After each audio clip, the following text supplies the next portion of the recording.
My name is Yampolsky, and I run the Startup Station. In this video, I'm going to talk about the common mistakes that entrepreneurs make. Now, this is not a glamorous subject, but the reason why I'm bringing these points up is so that you don't make those mistakes and so that you can launch your venture successfully. So there are three mistakes that I'd like to focus on. Mistake number one is the failure to establish the proper legal relationship among co-founders. Okay, what I'm referring to specifically here is called founders agreement.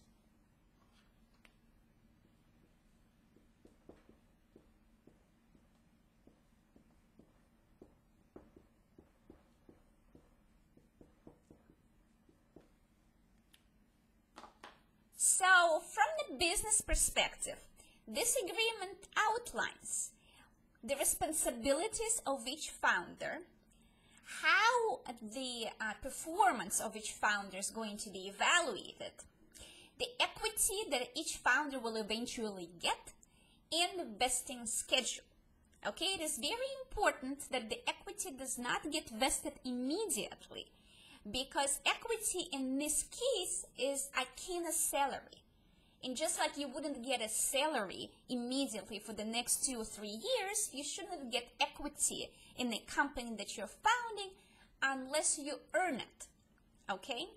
And when equity is vested, this also gives everybody a contingency plan for the case when any of the co-founders is not able to perform as expected or has to leave because of extraneous circumstances. Either somebody gets sick, God forbid, or they get a better job and they need more money, or they have to move to another city, or a multitude of other reasons that may come up, which will make it impossible for them to continue stay involved with the company.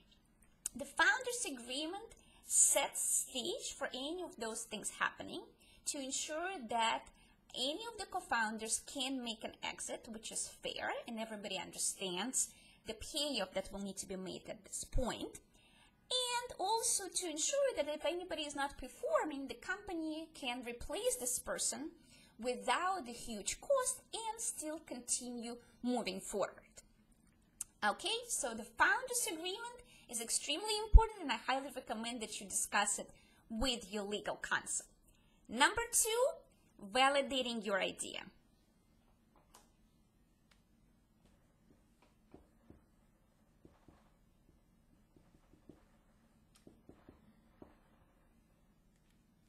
Now, of course, it is very exciting when you have an idea to start immediately implementing it. And it's not so exciting to take a step back and to say, well, actually now we need to spend a little bit of time figuring out whether or not it's a good idea. However, it's a mistake.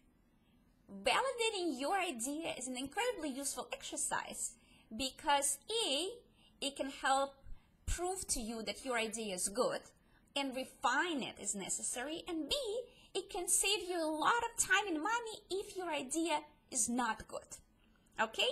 Now, I discuss how to validate your idea in a separate video, so in this video I will just say that this item has 3 parts. Market research, which focuses on validating the demand. Competitive analysis, which focuses on validating the supply.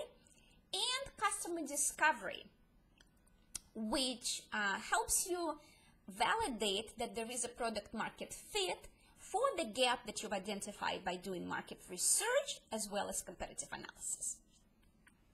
Okay, and finally, mistake number 3 is the improper estimates of time that it's going to take you to achieve certain goals.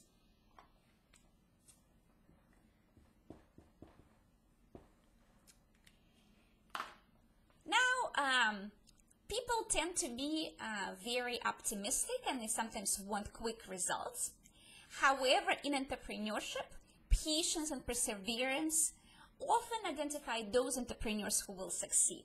And sometimes things will take longer, and sometimes things will take longer and much longer than expected. And not necessarily because you're doing something wrong, just because you've incorrectly anticipated all the obstacles that you will need to overcome in order to get to a certain goal.